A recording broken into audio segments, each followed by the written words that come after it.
All right, here we go. It's episode 40, Geez, with Harry Mays, Jason Martinez. Harry, take it easy on me. I'm a little debilitated today. Yeah, I know. I've been following, of course. I follow you on social media. Why?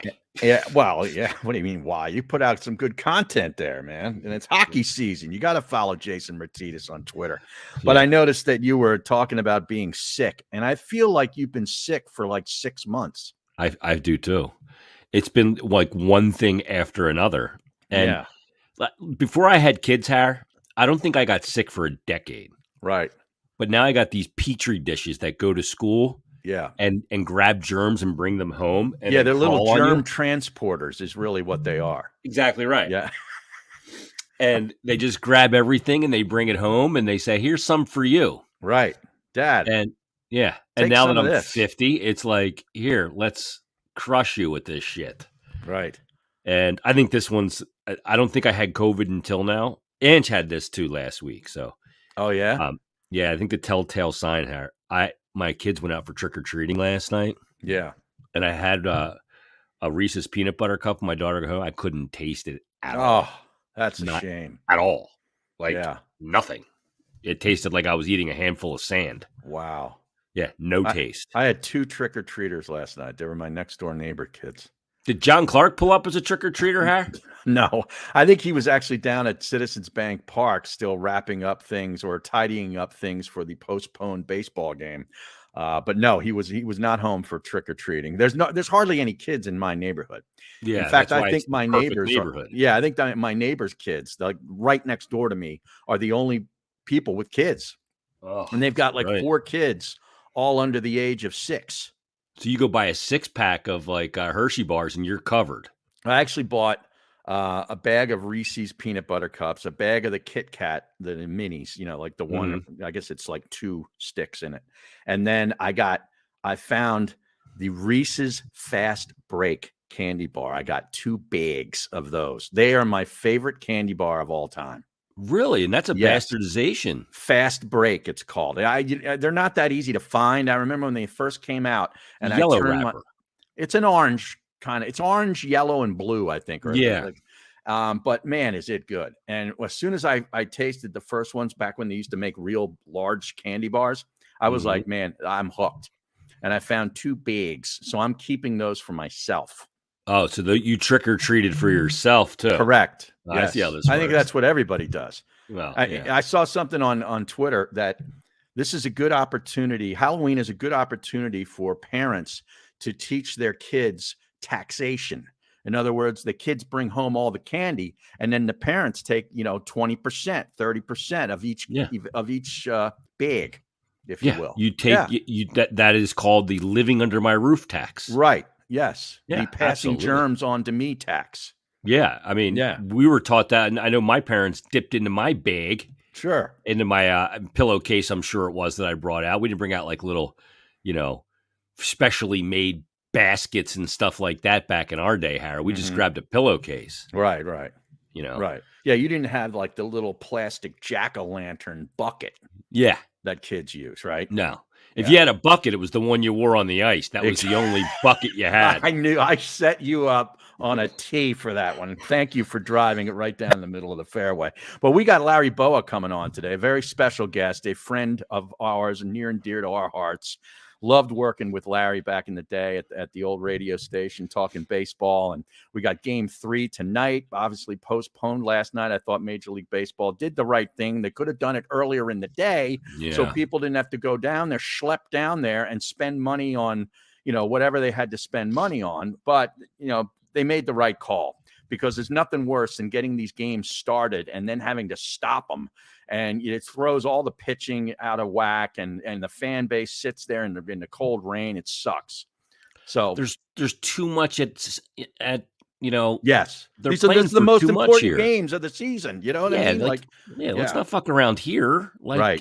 there's too much to play for here. Let's just do this right. Especially when you can see that the weather forecast the next 3 nights in Philadelphia is going to be cool and It's going to be dry. good. Yeah, it's going to be good. Right. Yeah. So, Yeah. I mean, I remember back in '08. yeah. Geez. Well, Right. yeah, you had 2 nights. You had to split a game between 2 nights. Yeah.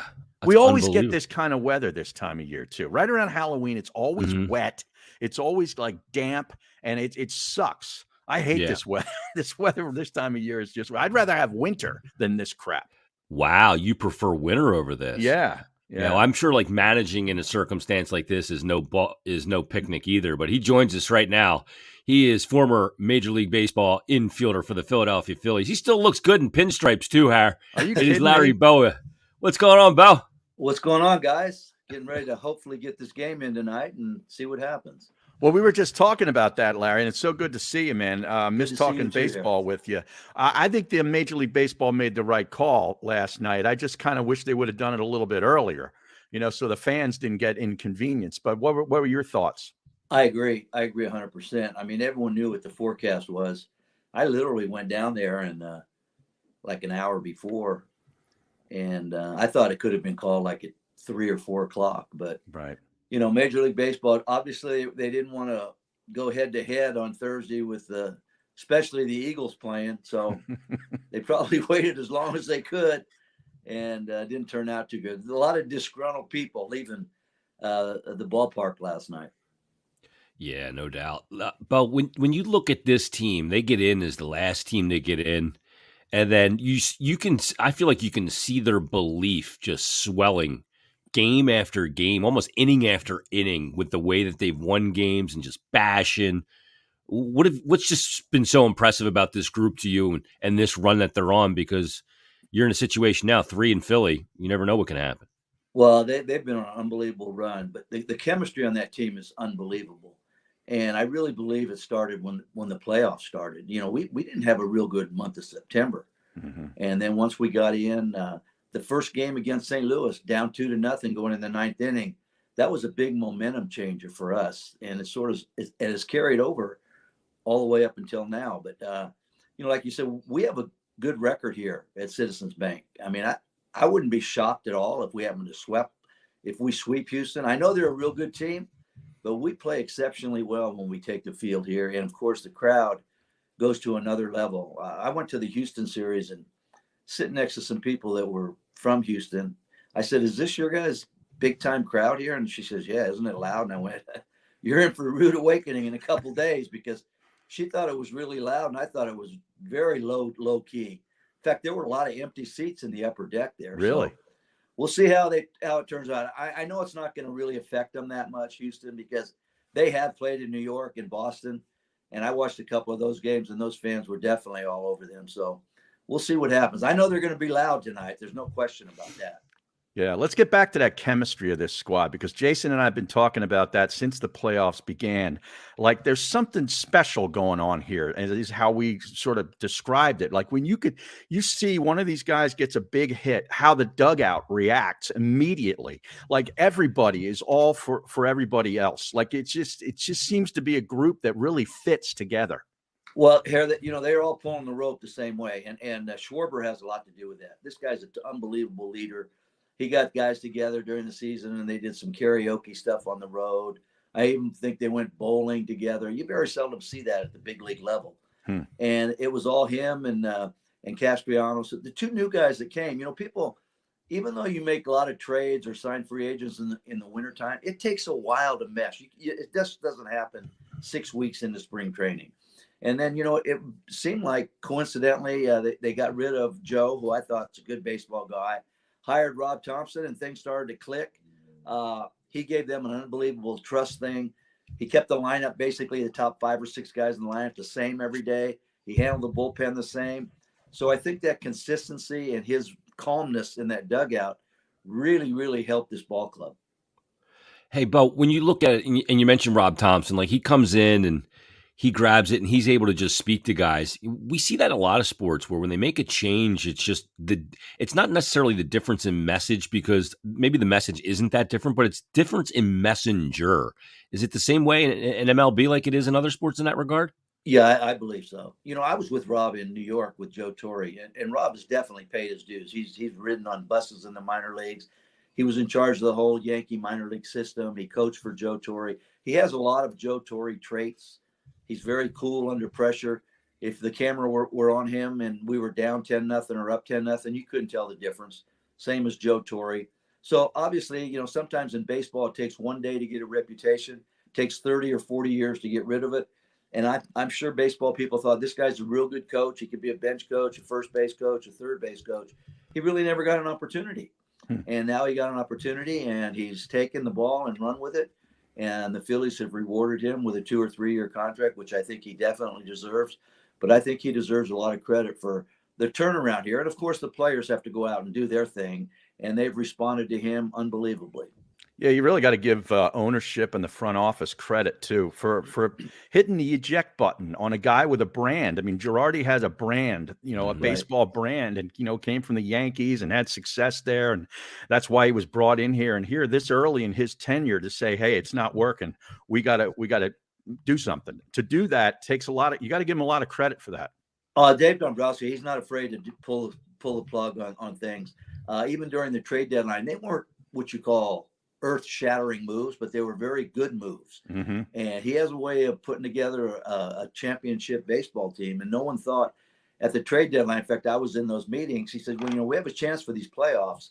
And once we get in, who knows what's going to happen? And that's exactly right. It's not always the best team that wins the World Series. It's the team that's playing the best.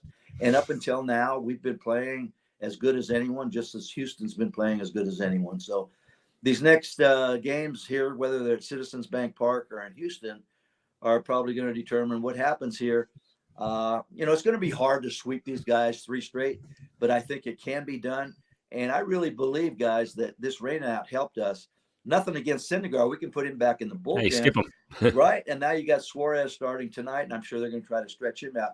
And I was talking to Rob Thompson last night, and they're still undecided about it. After Nola, I personally would think they're going to give Wheeler an extra day, so we might have to do a bullpen game there. It all depends on, I'm sure, where we are, if we're up or down at that time. Yeah, well, if desperation comes into it as well. But let me ask you because Harper misses a lot of time this year with the injury, but he comes back and the way this, I wasn't sure right away when he came to Philadelphia if it was all genuine, his buy-in to the city and all that. But over time, he's proven to me that, yeah, it is genuine. It's not just, patronizing the fans. But the way he hits a baseball is so damn violent. Yes. I mean, I don't know that I've ever seen anything like it. No, when he's on like he is right now, and he starts hitting balls to left center field and center field instead of trying to pull everything, which he gets into some funk sometimes, trying to hit the ball to right field. He has no idea. I'm sure he does how strong this guy is. And I played with Schmitty and Lazinski, and those guys were exceptionally strong. This guy takes it to another level. And when he's locked in right now, and I know Dusty, we grew up together in Sacramento. I'm sure when this series started, he says, there's one guy I don't want to beat us. I don't want Harper to beat us. And I think in Harper's maturity lately, he's willing. Before, I don't think he was willing to take walks. I think he wanted to be up there hacking, and he's willing, looking at our lineup, to pass the baton. And he's been very selective at the plate, and that's why he's doing a lot of damage. But this guy's on a roll right now. The big home run against San Diego. I mean, he literally, when people say, get on my back, I'm going to carry you, he can definitely do that. And it just so happens we have 4 or 5 guys in that lineup that if, say, he does go 0 for 4 and has a rough night, we have guys in that lineup all the way down to 9, really, that can pick him up and pick up key runs. Our lineup is deeper than a lot of other teams. 7, 8, 9, you got Stott down there, you got Marsh down there, you got Segura. Those guys come up big. And I look at all the other 7, 8, 9s that we played. They're good baseball players, but they're not as deep as we are top to bottom, I don't believe. No, you're absolutely right. Segura is, the professional hitter. I mean, yes, love his approach at the plate, and the addition of Marsh. It got off to maybe a little bit of a slow start, but maybe he's fit in perfectly. He's great in the outfield. I think he meshes with the other members of the teammate on a personality type level. And Stott, I just love. He comes up clutch, man. Well, he's gonna be a good player here. This guy, I even talked to a couple people next year if you wanted to move Schwarber down. I think this guy could be a good leadoff hitter. I've watched him the last 2 weeks. I look up at the scoreboard that counts 0-2. The next minute it's 3-2, and he's fouling off 7, 8, 9 pitches. Yep. This guy's not afraid to hit with 2 strikes. He's got ice water in his veins. He's very steady. Never makes stupid mistakes out there. He's always in the right place. I think he's going to have a great career here, barring any injuries. And talk about the development and the maturity of Bohm, because he had that situation early in the season, yeah. and we all know what we're talking about, where he, was bad in the field and the fans were getting on him, and then he mouthed, I hate this effing place or whatever it was, and he owned up to it. And since then, his career arc has gone up, and we all know he's a good hitter, but he's been embraced now by the fan base. And I think he's playing with a lot, like there's no weight on his shoulders anymore. I believe that. As you well know, if you're honest with this city, and when you mess up and you face it, get in front of the camera and say, you know what, I made a mistake, they are going to embrace you, as opposed to running from it or making excuses. This kid's a great worker. I'm telling you, every day he goes out, and Bobby Dickerson, the infield coach, works tirelessly every single day. This kid, he wants to be good. He's come up with some big plays. Yeah. Does he make some mistakes? Yes. Our team, I've never seen a team that can mess up routine balls that lets the other team score. And then when you need a play, an unbelievable play, they come up with it. It's their mindset. They're mentally tough guys. They have a way of shrugging it off. And when I say shrugging it off, not that they don't care. They know you got to turn the page and make a play if it happens again. And we've done that. Bohm's done it at third base. And I know Haas has missed some balls, and he's also come up big at the plate. Yep. He got booed a couple times from missing a ball, comes up and hits a key home run. So you got to be mentally tough, as you guys well know, to play in the city. But most of all, you have to be honest with these fans. And I think most of these guys have been honest. When they mess up, hey, they're right in front of the camera, say, I got to make that play. I'm the one that caused that big inning. And that's what they've done especially the last 6 weeks. Well, that's the thing too with this team is they're likable because to me, they play the game in an honest way. And, the people in this city will always attach to that. They always will. And they'll love you even if you don't win, if you play the game in an honest way. But if you do win and you play it that way, forget about it. Oh, yeah. I mean, it's a blue-collar city. And, when these kids come up and I go down to spring training, I tell them, if you guys give effort every day, I'm not going to tell you they're not going to boo you, but eventually you will win you will be on their side. And it's proven that if you face up to making a bad play or a stupid mistake, they're going to love you. And obviously, as you said, if you get that parade down Broad Street, you might not have to buy a drink for the rest of your career here, because every time you go in somewhere, hey, I remember 1980, or I remember 2008, have a beer on me. They love you. Once you establish that you were the best that particular year, you're good to go here in Philadelphia. Believe me. That's why you haven't moved. I've been here a long time, since 70. So. Well, I know they were going to have a couple of legends throw out the first pitch last night, so I guess that happens tonight. Mike Schmidt, Bernie Parent, Dr. J, and right.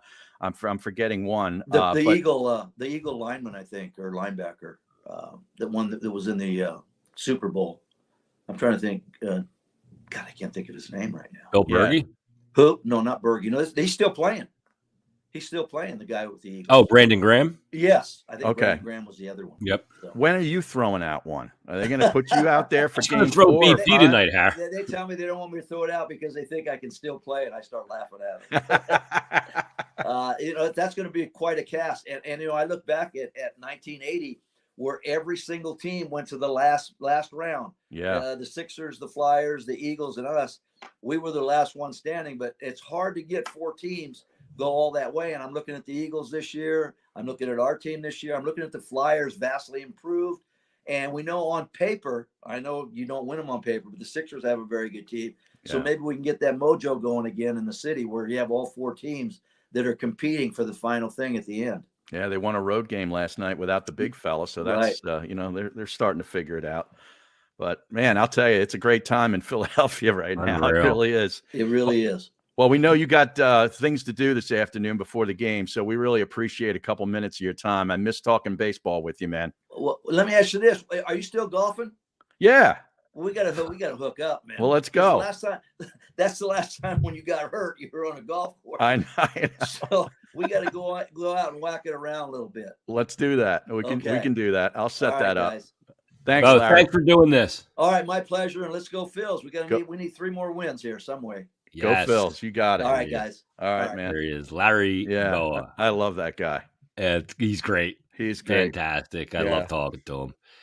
Oh my goodness. I mean, can you think of, a better guy to have, down at spring training around these young players when they're coming up in the No. system, sort of explaining to them, like, this is the way it works here. Like, Yep. you know what I mean? Like giving them a roadmap to say, if this happens, like the Bohm situation, I don't know that he talked to him directly about that, but I mean, who better to advise a young player in the Philly system than Larry Bowa?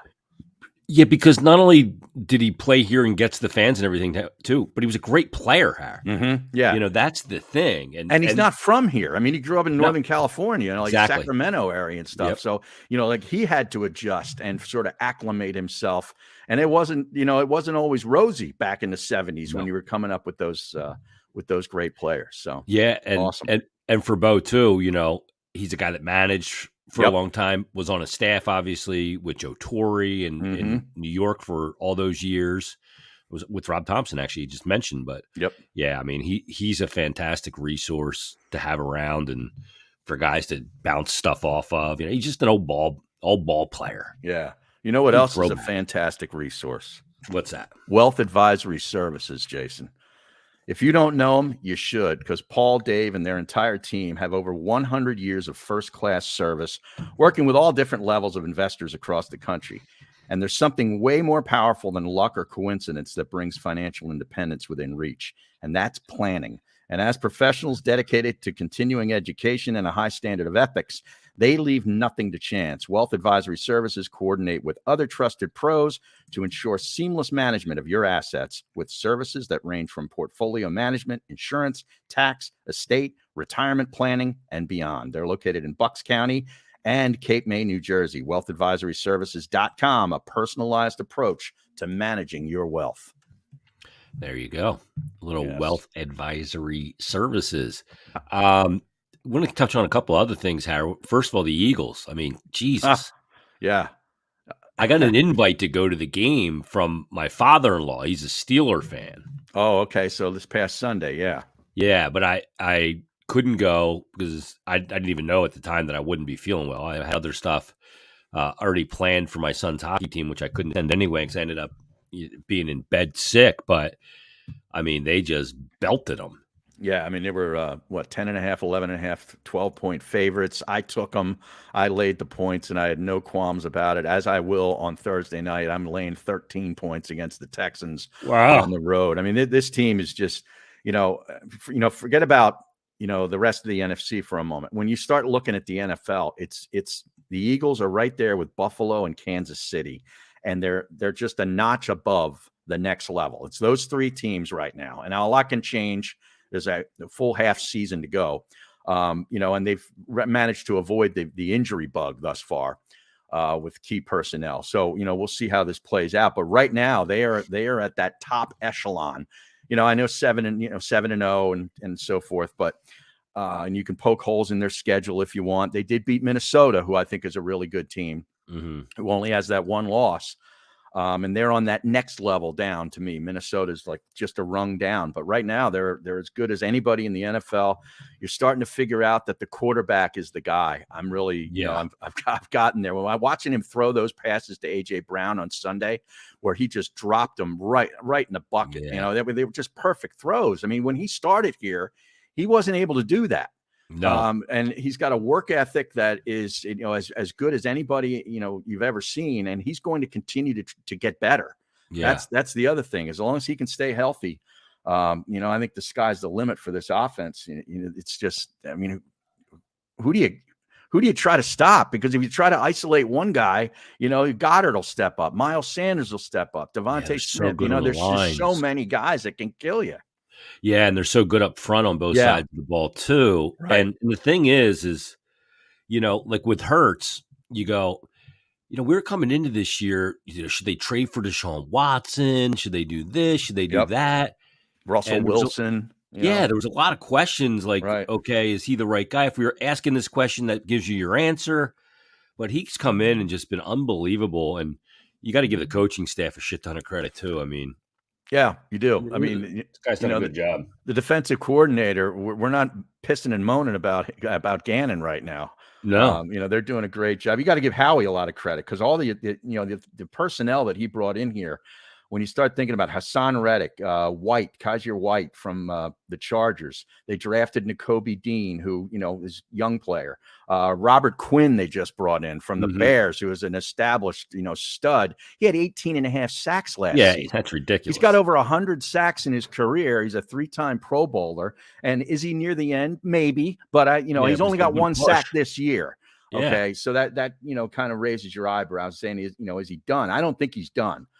So I think that's a great acquisition. Jordan Davis they drafted, who's now hurt for a while. But then the backside, they brought in Bradbury and Gardner Johnson, and both these guys have been just tremendous alongside Slay and their safeties. I mean, this defense is really playing at a high level. And you notice we're not even talking about Fletcher Cox anymore. No, we're not. You know what I mean? It's the other guys. Yeah, and he's still playing at a good level. So is Brandon Graham, and it is unbelievable. And this AJ Brown, I mean, that one guy has monster. Just you stick him in that offense, and it makes everything else work. For everybody else because he demands such attention. The one touchdown pass that he caught, the first one I guess it was that he caught, where he jumps inside. Was unbelievable. Yeah, I mean he wants the ball, and when he goes up, when he touches it, it's his. Like he's just so strong, his hands, and he catches it with his hands, and he's just a bull. Yeah, really he goes after the ball too. Unbelievable. Yeah. So I mean, so who do they have this week? They got the Texans Thursday night. That's right. Yeah, so and that's going to go up against a Phillies game. Yeah, jeez. Yeah, so you got to have the double TV set up, bro. See, if you don't have the double TV setup or multiple screen setup at this point, I don't have any sympathy for you because Harry, you've had this for a decade now. Yeah, exactly. You got to, the TVs are so cheap. It used to be where a couple, each one would cost you a couple of grand. Now you can go out and get a nice 40, 50 inch TV for next to nothing. A couple $100. So just stack them. Yeah. Let's go. Just stack them already. Stack them and rack them. Yes. Unbelievable. Yes. So it'll be a very busy Thursday. Did the Flyers play? No, the Flyers are off Thursday. That would have changed the schedule. Have you missed any games with this illness? I didn't go do the game on Saturday night. I did it from home. Okay. Because that's when it started kicking in on me on Saturday morning. So on Saturday night, I said I probably shouldn't go to the game because I knew. I saw what the wife had the week prior. And I'm like, I think I have that. I don't want to give it to anybody. Certainly not the guys when they're getting ready to head on a road trip and on planes. Right. Which they're in New York tonight and Toronto tomorrow and Ottawa on Saturday. So I just did the game from home. How long did it last with the wife? A week? Was she done? About 5 days. 5 days. Yeah. Okay. So you think you're near the end of it? I'm probably not at the end. I'm probably now on the backside. Like I feel a little better. Like I'm at least able to be upright right now, although I'm running out of gas here really quick. But your ribs hurt, right? Oh my! It feels like Barry Bonds took a 38-ounce bat to my ribs, or somebody took you into the boards like really hard. Like who would that be? Like cross-checked you right into the boards. Like Ally Afraidy back in the day. Yes. Rode me into the wall. Because I've been coughing so much and so violently that like my ribs, like all in here, right? They hurt so bad. Yeah, you're using those oblique muscles when you cough. Yeah, and I've had enough. Yeah, I've had enough of the coughing. I can't take it anymore. Yeah, it's awful. Now, are you coughing stuff up, or is it just like a dry, annoying cough? No, it's wet. Oh, jeez. Yeah, it's a pain in the ass. It's a real pain in the ass. Yeah. I mean, I haven't even been chewing. That tells you. Oh boy. Yeah. Whoa! Wait a second. That's breaking news. Yeah, we need to alert the AP. You need to put out a tweet on Najee's Twitter. I've had this canned for like 3 days now, Harry. That never goes that long. Yeah. Wow. Yeah. By the way, follow us on Twitter at Najeez. Is it at Najeez or at Najeez Pod? Let me see. It might be at Najeez Pod. Geez. Yeah, but we got to give a shout out too to a loyal listener of ours back in the radio days has now found the podcast. Oh, who's that? And is listening on her commute to work on Saturday. She puts it on. She goes in to work on a Saturday. Talking about Tina 4 for 4.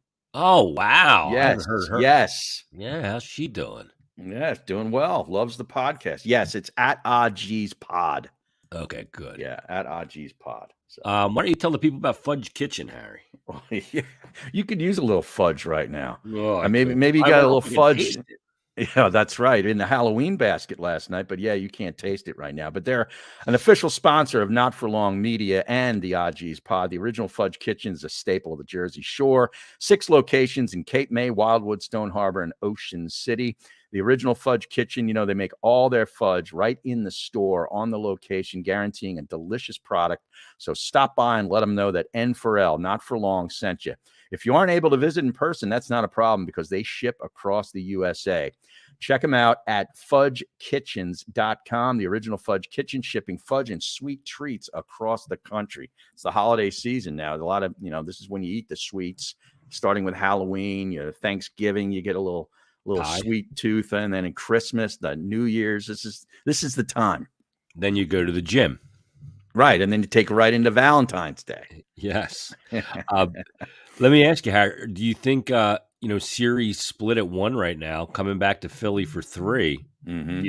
Do you think they get it done? And do you think the Phillies win the World Series? I think Over they win a the very World good team. I think they win the World Series. I've been saying this for a couple of Wow. weeks now. I just think there's something special going on there, and they've got a very good line. You heard Larry Bowa say it, and he's absolutely right. Like the bottom end of this order is better than the Astros. The Astros have a really good lineup. Don't get me wrong, and they got some good pitching. But if you're gonna, I think this was a steal your heart moment.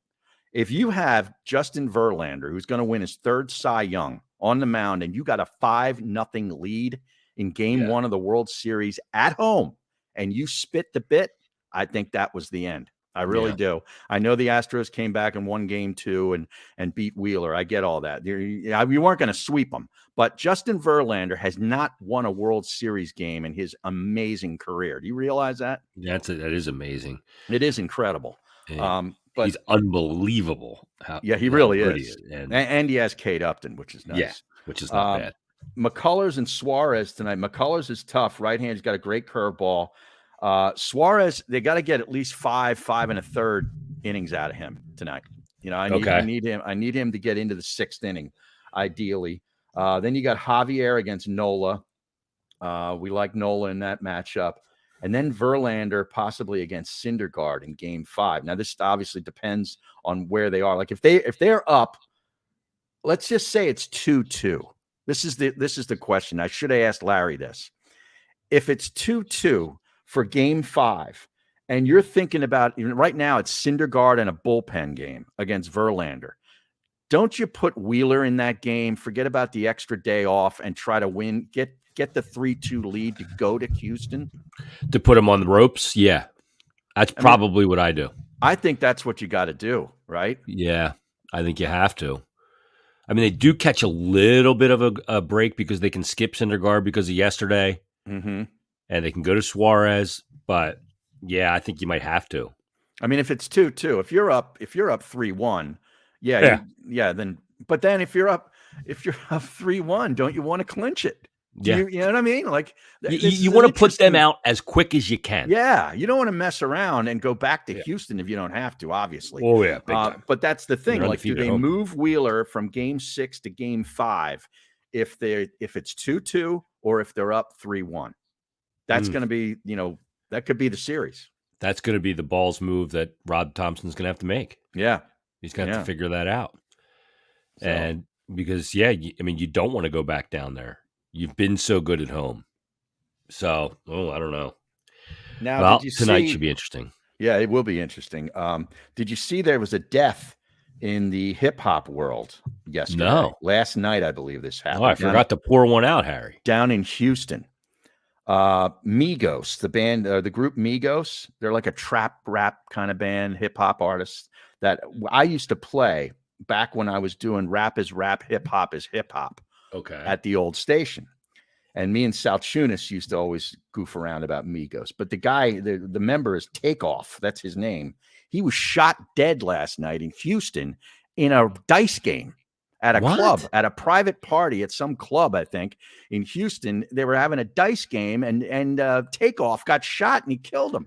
Takeoff got sent off, Har? Takeoff is off. He got off. Wow.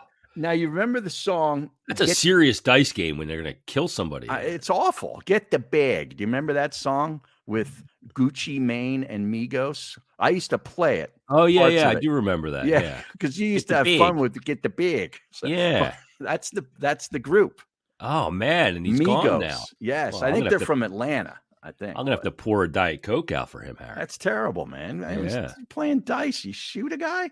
Yeah, that's ridiculous. Unbelievable. I'm not playing dice, man. I'm out. No. I'm out on the dice. Yeah. Not I was over there. Dice. Now I'm over here. Right. Yes. We I'm got to over get here now. Can we get him on? Is that Who, Dice? possible? Yeah. Well, I don't know. He's so goofy. I mean, let's see if I can dig up a contact on him. I think that would be awesome. Oh my God. I'm over here now. Jeez. Yeah. We could get him to do a promo for the podcast. Oh my God. Dice. I got to see if he's touring. Maybe he could come on and do a.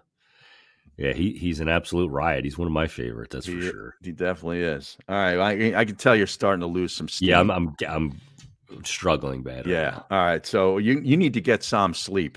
Yes. If you're having trouble getting enough sleep at night, Som Sleep has you covered. Their scientifically advanced Som Stack includes ingredients that are naturally found in your body, like magnesium and melatonin and others. Sleep's the best form of recovery. We all know that, and it has helped N4L founder and NFL tight end Colin Thompson take his game to the next level. It's simple. All you got to do is drink one serving 30 minutes before bed, and your body will naturally calm itself down. Other sleep supplements will leave you groggy in the morning, but not Som Sleep. You're going to wake up feeling refreshed and ready to conquer the day. So make sure you check them out at getsom.com and use the code JEEZ, Jeez, for 10% off your order. All right, that wraps up episode 40. We'll be back next week celebrating hopefully a World Series win, Har. Yeah. An 8-0 Eagles team and much more. So join us next week on a brand new edition, episode 41 of the Odd G's podcast. Any last words, Har? That's it, man. Go Phils.